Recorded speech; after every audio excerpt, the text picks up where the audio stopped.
Renal psychology doesn't only support people on dialysis, we also support people through the transplant process. Transplant can be a challenging and overwhelming time where there might be a mix of hopes and fears. Often transplant patients feel unable to discuss all these thoughts and feelings with friends or family, so having a safe space to talk can be helpful. We're able to offer support before, during and after transplant. And in this video, Carla talks more about her experience of using psychology sessions to help her through the transplant process. My story begins in 2019 when I was working as a full-time mental health nurse. I was feeling really tired, but more tired than normal. It wasn't a tired where I got refreshed after a night's sleep. I was exhausted. So I went to my GP and I had a blood test. Unfortunately, I then had a phone call saying I needed to go to Morriston Hospital to see a renal consultant.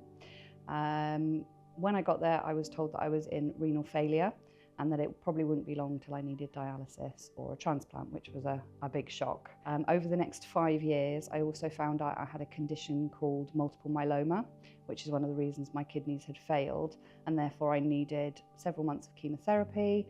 I needed to have a stem cell transplant, and that all had to be done before I became eligible for a kidney transplant. So during that time, I was also on hemodialysis and had many problems with access.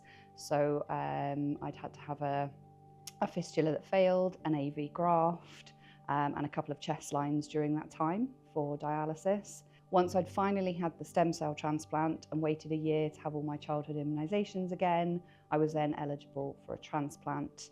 And my sister very kindly came forward to give me a kidney, which was marvellous. All of those things obviously take their toll. Physically, I was exhausted. It was hard. Anyone who has renal failure will understand the fatigue, the difficulties that you have. Access problems just kept building and they felt relentless. And I think all of that really took its toll. And I was really struggling with my mental health and my emotional health. It took its toll on my relationships. So everything just felt really difficult. And I think I was in dialysis one day and somebody asked me if I was okay. And then they asked me if I was okay again. And I couldn't really stop the tears and they referred me for psychology at that point. By the time it got to thinking about transplant, I knew that was the right direction. I knew that's what I wanted. I knew that I didn't want to stay on dialysis. So for me, the right renal therapy treatment was a transplant. My sister had come forward to say that she wanted to be a donor. She wanted to give me a kidney, but I really struggled with that. And I really struggled with accepting an organ from somebody I love. And it felt to me very much like it was going to be my fault if something happened to her, if, you know, it was a massive surgery. So to come to terms with the fact that it felt like I was making my sister go through surgery, I've obviously come to realise that's not the case. I never made her do anything. It was completely her choice. But I really struggled to think, how can I be responsible for somebody who's completely healthy to go through surgery? And that was very difficult. And I think I really did need to talk it through. I really did need to speak to somebody who kind of understood and could help me process those emotions. So starting psychology therapy was scary for me. I can't say I really had fears or concerns as such.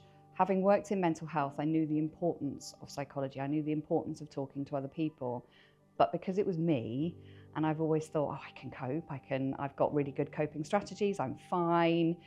So it was really about recognizing that I probably wasn't as fine as I thought I was, and that it was really important to talk to somebody who wasn't family, who wasn't somebody who had a bias in any way, shape or form, and somebody that I could actually be completely open and honest with. And that was scary, because saying what's really in your mind, saying what you really think, once something's said, it's out there.